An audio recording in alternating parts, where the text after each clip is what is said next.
The priestly garment. From the blue, purple, and scarlet yarn, they made woven garments for ministering in the sanctuary. They also made sacred garments for Aaron, as the Lord commanded Moses. The ephod. They made the ephod of gold and of blue, purple, and scarlet yarn, and of finely twisted linen. They hammered out thin sheets of gold and cut strands to be worked into the blue, purple, and scarlet yarn and fine linen. The work of skilled hands.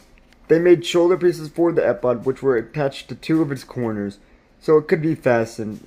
Its skillfully woven waistband was like it, of one piece with the ephod, and made with gold and with blue, purple and scarlet yarn, and with finely twisted linen, as the Lord commanded Moses. They mounted the oxen stones in gold filigree settings, and engraved them like a seal with the names of the sons of Israel.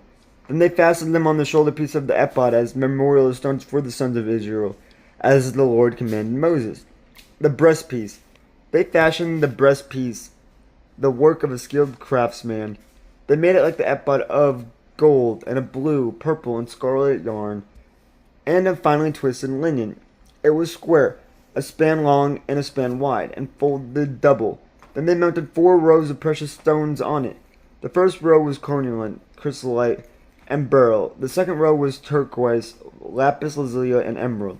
The third row was jacinth, agate, and emerald. The fourth row was topaz, onyx, and jasper. They were mounted in gold filigree settings. They were 12 stones, one for each of the names of the sons of Israel, each engraved like a seal with the name of one of the 12 tribes. For the breastpiece, they made braided chains of pure gold, like a rope. They made 2 gold filigree settings and 2 gold rings, and fastened the rings to 2 of the corners of the breastpiece. They fastened the 2 gold chains to the rings at the corners of the breastpiece, and the other ends of the chains to the 2 settings, attaching them to the shoulder pieces of the ephod at the front. They made 2 gold rings and attached them to the other 2 corners of the breastpiece on the inside edge next to the ephod. Then they made 2 more gold rings and attached them to the bottom of the shoulder pieces on the front of the ephod, close to the seam just above the waistband of the ephod. They tied the rings of the breastpiece to the rings of the ephod with blue cord, connecting it to the waistband so that the breastpiece would not swing out from the ephod, as the Lord commanded Moses. Other priestly garments. They made the robe of the ephod entirely of blue cloth, the work of a weaver, with an opening in the center of the robe like the opening of a collar, and a band around this opening, so that it would not tear.